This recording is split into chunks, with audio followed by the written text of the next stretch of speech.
पहलगाम हमले को 1 महीने से ज्यादा बीत गए हैं। इस दौरान ऑपरेशन सिंदूर हुआ, कुछ आतंकी मारे गए, ठीक है, लेकिन असली गुनहगार अब भी गायब है। तो सवाल यह है साहब कि वो हमारी सिस्टम की आंखों में धूल झोंक कर कहां फरार हो गए? उन्हें पकड़ना इतना डिफिकल्ट क्यों हो गया, जानेंगे आज की वीडियो में।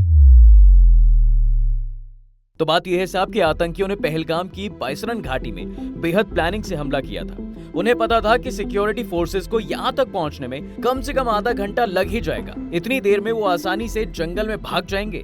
हुआ भी यही। बाइसरन घाटी टाउन से 6 से 7 किलोमीटर चढ़ाई पर है। ये पूरी कच्ची सड़क है। यहाँ पैदल या फिर घोड़े से ही जाया जा सकता है। जब तक सिक्योरिटी फोर्सेस को इन्फॉर्मेशन मिली और वो हमले वाली जगह पर पहुंचे, आतंकियों को काफी बफर टाइम मिल गया। यूएस ज्योग्राफिकल सर्वे के अनुसार पहलगाम के पास बाइसरन से कुछ ही दूरी पर वहाँ का सबसे ऊंचा पहाड़ है। इस पहाड़ की ऊंचाई माउंट एवरेस्ट की लगभग आधी ऊंचाई से बराबर है। इस इलाके में पहाड़ों की चोटी 15,100 फीट तक ऊंची है।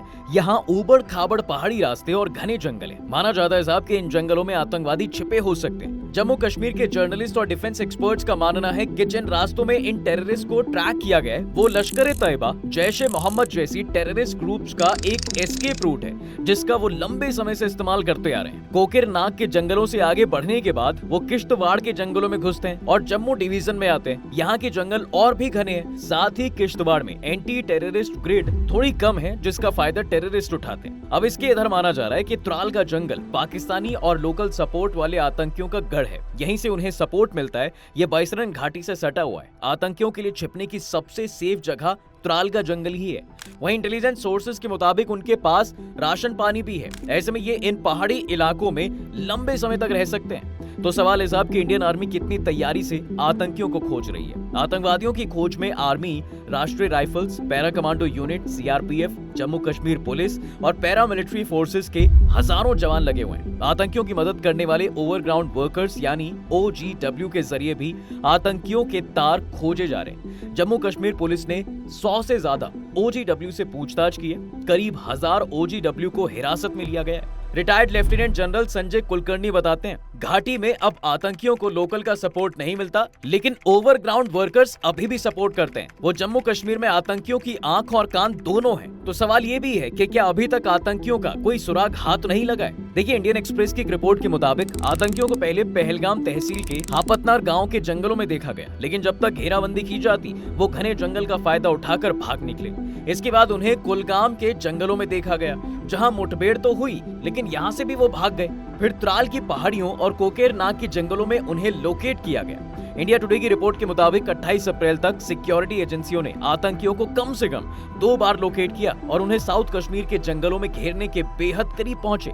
लोकल लोगों, इंटेलिजेंस इनपुट्स और सर्च ऑपरेशंस के जरिए आतंकवादियों को लोकेट किया जा रहा है। जम्मू कश्मीर पुलिस ने पहलगाम हमले में शामिल 3 आतंकियों पर 2 लाख का इनाम रखा है और इनके स्केच भी जारी किए हैं। इसमें आदिल हुसैन ढोकेर, हाशिम मूसा और अली भाई भी शामिल हैं। तीनों ही लश्कर-ए-तैयबा से जुड़े हुए हैं। सोर्स के मुताबिक जांच एजेंसियों को जिस वक्त घटना हुई उस वक्त के 2 बार अल्ट्रा स्टेट के सिग्नल मिले, जिसके द्वारा मोबाइल को कनेक्ट करके ऑडियो, वीडियो कॉल या मैसेज किया जाता है, जिसमें किसी सिम कार्ड की जरूरत नहीं पड़ती।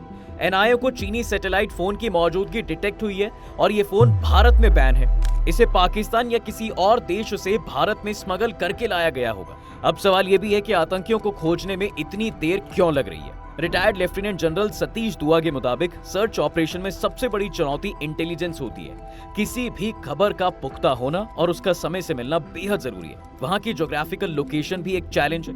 एक्सपर्ट्स के मुताबिक आतंकियों को खोजने में इतनी देरी के पीछे 3 बड़ी वजह हैं।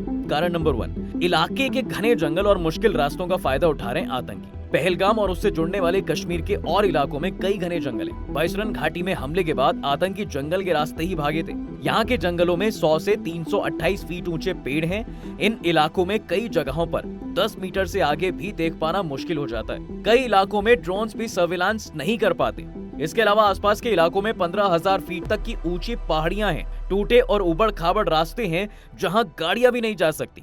वहीं पहलगाम के ऊपरी हिस्से में किश्तवाड़ा रेंज के पहाड़ भी हैं। इस मौसम में इन पहाड़ों पर ज्यादा बर्फबारी नहीं होती। ऐसे में आतंकी इन पहाड़ियों में भी कहीं छिपे हो सकते हैं। नंबर 2, लोकल सपोर्ट से आतंकियों को खबर मिल जाती है। आतंकी हमले के बाद सिक्योरिटी फोर्सेस ने 100 से भी ज्यादा लोकल लोगों से पूछताछ की थी। इसमें से ज्यादातर लोगों पर आतंकवादियों के समर्थक होने या उनके लिए काम करने का शक है। ऐसे और भी लोग घाटी में हो सकते हैं जो अभी भी आतंकियों की मदद कर रहे हो भी सकता है कि ये लोग अभी भी छिपे आतंकवादियों को सेना की मूवमेंट की जानकारी दे रहे हो या उन्हें कहीं छिपा कर रखा भी हो।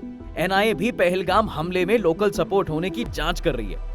नंबर 3, आतंकी इस तरह के ऑपरेशन के लिए ट्रेंड है। देखिए, आतंकियों को जंगल में कई दिन बिताने और छिपकर रहने के लिए ट्रेन किया गया है। उनके पास खाने पीने और सैटेलाइट के जरिए अपने साथियों से टच में रहने की भी सुविधाएं होने की संभावना है। ऐसे में आतंकी घने जंगलों में बिना गलती करे लंबे समय तक रह सकते हैं, जिससे सेना का उन्हें ढूंढ पाना और मुश्किल बन जाता है। इंडिया टुडे ने एक रिपोर्ट में मिलिट्री ऑफिसर्स के हवाले से लिखा, अमूमन आतंकी खाने के लिए या तो गांव जाते हैं या फिर किसी के जरिए जंगलों में खाना मंगवाते हैं। इससे हमें इनपुट जुटाने में मदद मिलती है, लेकिन ये ऐसी कोई भी हरकत नहीं कर रहे हैं।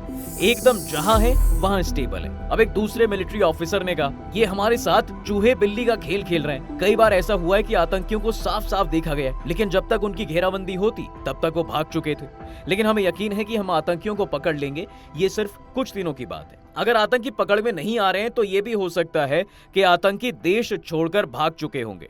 3 मई को चेन्नई से कोलंबो पहुंची फ्लाइट UL-122 में भारत के एक मोस्ट वांटेड अपराधी के होने की आशंका जताई गई। इसके बाद कोलंबो एयरपोर्ट पर सुरक्षा बलों ने पूरी फ्लाइट की जांच की। हालांकि कुछ सस्पिशियस नहीं निकला। श्रीलंकन एयरलाइंस ने इस घटना के संबंध में प्रेस रिलीज भी जारी की थी। इसके बाद कुछ रिपोर्ट्स में अंदेशा भी जताया गया कि इसमें पहलगाम आतंकवादी हमले में वांटेड आतंकी हो सकते हैं। डिफेंस एक्सपर्ट्स का मानना है कि आतंकी अभी भी दक्षिणी कश्मीर में ही मौजूद हैं।